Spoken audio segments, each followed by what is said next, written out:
Hey y'all, and welcome back to Lantern Creek Farm. I've come upon a situation, and I thought about maybe not videoing this, but then I thought, well, maybe I need to. And so here's the situation.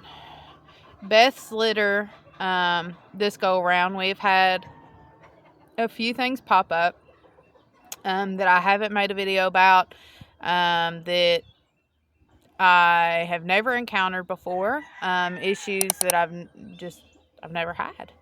So as you all know, we went from raising meat mutts, which was the Flemish and New Zealand crosses, to purebred, pedigreed mini Rexes, and we were planning to use the funds from those purebred mini Rexes to buy standard Rex rabbits that we could use to produce larger size meat rabbits.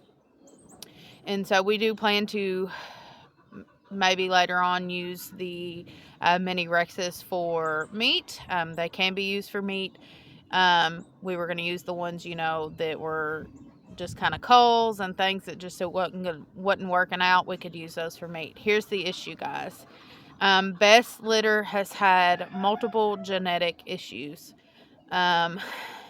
Well, we believe to be genetic issues. So that she has had two baby rabbits have prolapses early on, before they were even really eating solids. They were mostly drinking mom's milk. We also have one that we believe was born blind. We didn't catch that it was blind until the other day, when its eyes started glossing over, and then we realized, yeah, it's blind. I guess I just didn't pay as much attention because it wasn't something I was expecting, but here we are. So I am going to have to make a decision here. The decision is going to be whether I need to go ahead and cull the entire litter. I've talked to some people, and they said probably that would be what was best. She has 3 that are in there that are doing very well, but there's 4 of them that are not. I'm going to show you one in just a second.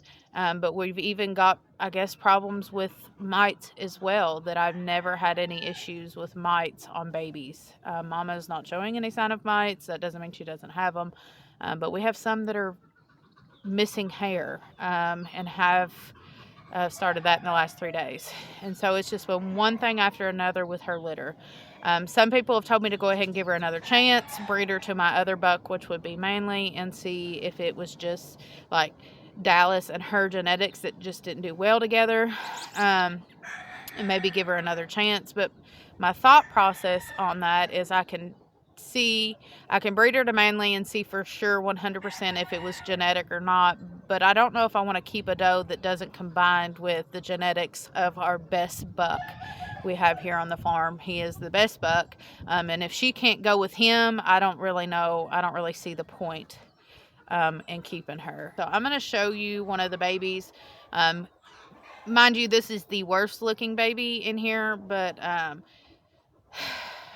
this is a mess, guys. And it seems like such a waste to cull them so young. But with the mites going on as well, it's just, I'm going to have to give them medication to get rid of the mites. And so it's just, I don't know. It's a mess, guys. So guys, here is one of the little guys. This is the worst of them. As you can tell, he kind of looks really mangy. He's got patches of fur missing. He was also one that had a prolapse.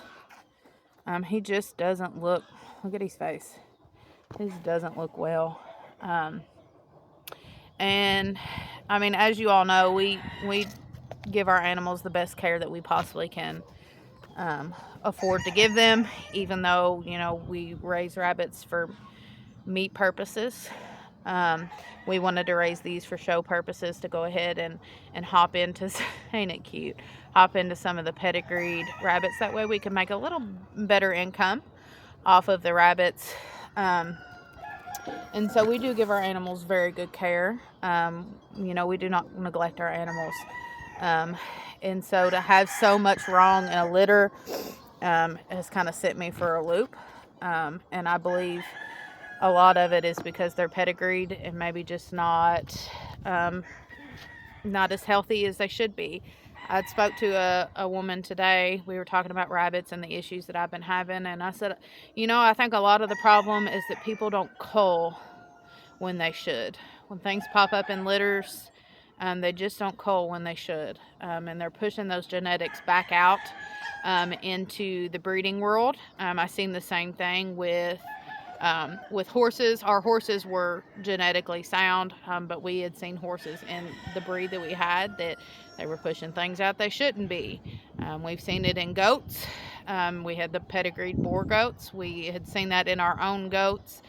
Just the health of the animal is at risk, that they're just not very healthy animals and they don't do very well. And so I think that this is the issue that we're having with these rabbits, or this litter of rabbits.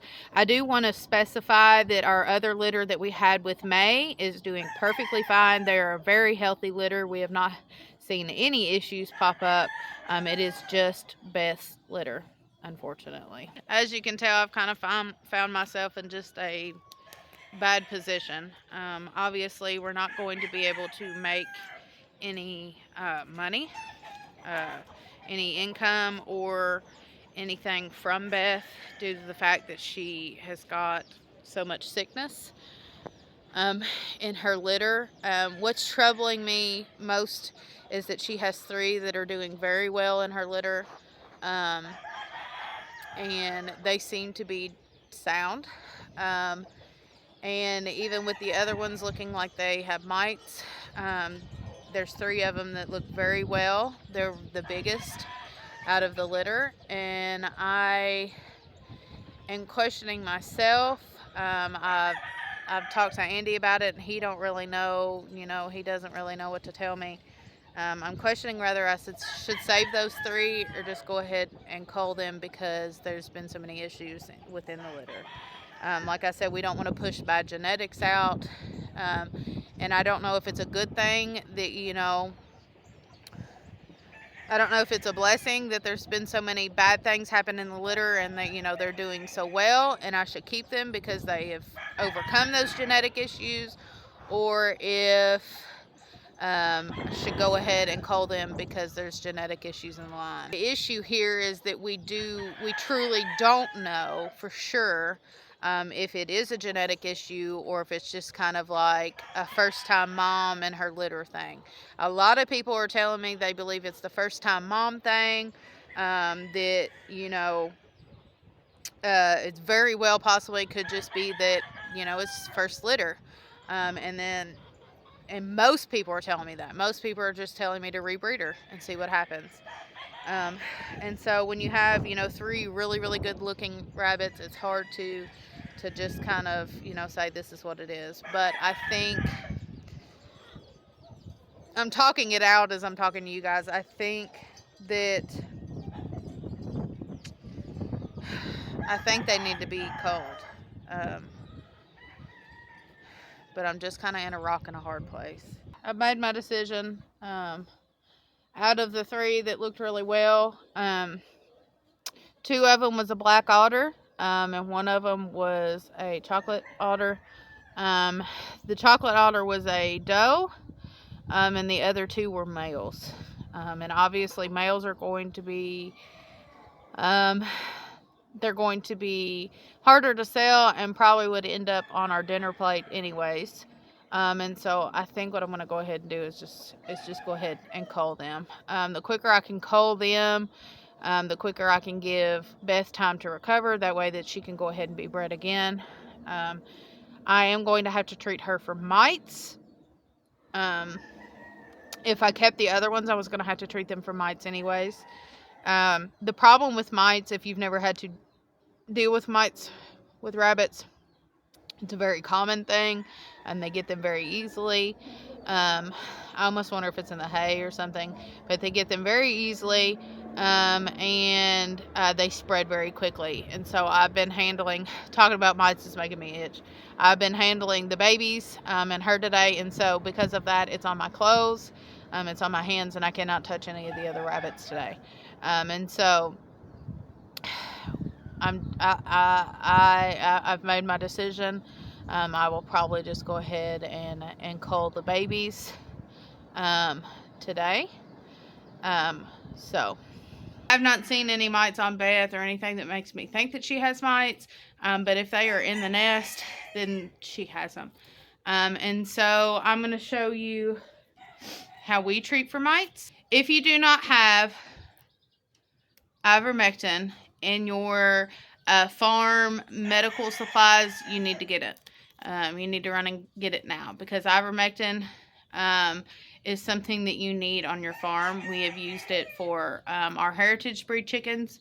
We've used it for our goats, and we've used it for our rabbits. I'm going to show you how we use this to treat mites and rabbits today, though. We are going to pull some ivermectin up in the syringe here.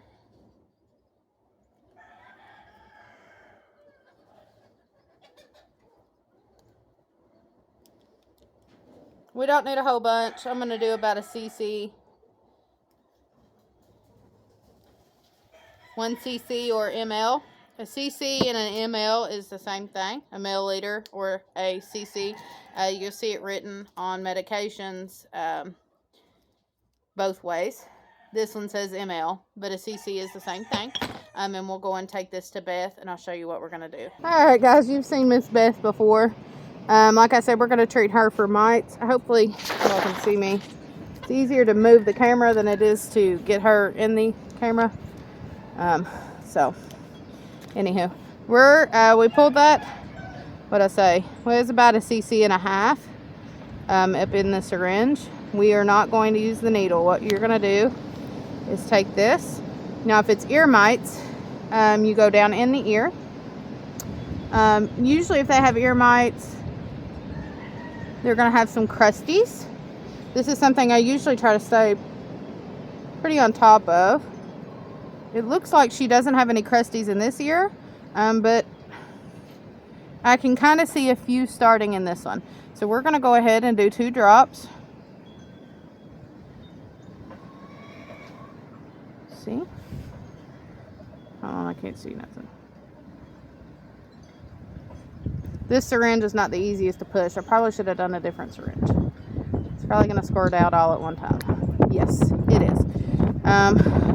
So I'm going to get a different syringe, but I'm going to show you how we do it here. We're going to put some on the nape of her neck. Rub it in here. We're going to do some down her back. Rub it in. And then we're going to do some at the tail. The base of the tail here. And rub it in. That took about all my ivermectin because it squirts out. I'm going to do a different syringe. But essentially what you're going to do is a couple drops in the ear. There's nothing in this, probably. A couple drops in each ear. And you do it the first day. You can do it the 7th day. Some people do it day 10. Depending on how bad the mange is or the mites are. They might need treatment for longer. But usually, typically, if they've got ear mites, that's the only issue I've ever had before was the ear mites. I do 2 drops in each ear and 1 behind the ears, or a couple drops behind the ears, and you usually see a difference within like 2 days. And so if it's really bad, you might have to treat even more. Like I said, you can come back and do another dose at day 7 or day 10. I recommend, if it's really bad, maybe doing day 7. If it's not so bad, do it again at day 10. But I do recommend coming back and redoing that dose. Like I told you, for the mites that they had on the skin, we're going to go ahead and do down the back. I hope y'all probably can't see that. I'm going down her back. I'm doing right at the base of the ears here, and I did at the base of the tails. I need to go ahead and get a different syringe that's not so, you see that one? That one's like, it's hard to push. Go ahead and get a different syringe, and I will do her ears, but I don't have to show you all that. So that's what's going on. See, this doe is, I really like her. So it's unfortunate that she is in the possible cull list. Hold on, I'm trying to get this camera to sit. She looks really good. So irritating. She's beautiful. Along with this going ahead and giving her that treatment, I am going to take all of this hay out. Obviously she doesn't need as much food as she had before because I put enough food for her and the babies in here. Unfortunately, the babies are gone. We had to humanely euthanize them. And we're going to go ahead and clean this area out. I might leave her in here for a few days just to make sure that the mites are all cleaned up, and then I will take her back to the rabbitry and put her in a singular cage. So, you know, this is unfortunate that, you know, things like this happen, that we just have to do these things, but it's part of it. I know that some people are probably going to get pretty upset at the fact that I did cull animals. They're going to be upset about that, I'm sure. I'm sure I'm going to hear a lot about it. But it comes down to the health and the well-being of an animal. If you just continue to breed animals out of very low quality lines, or issues arising like blindness, you know, it's just, I don't know. I hope that it wasn't the lines, but it very, very, very, very well possibly could have been the lines. And so you got to do what you got to do.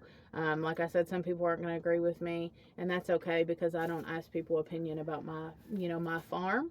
And I don't mean that in a bad way. But you know, it's just, everybody runs their farm differently, and this is how we run ours. So we're going to get this cleaned out.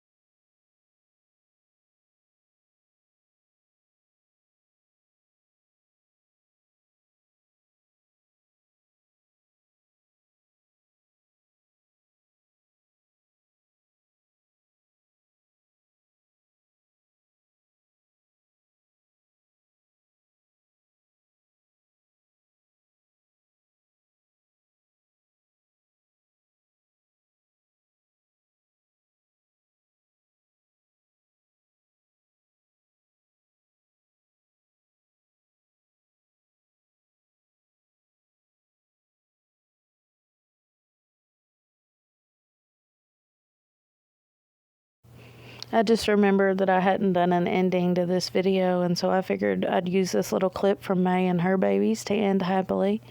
I hate that the video was such a downer and we had to do what we had to do, but that's what it came down to.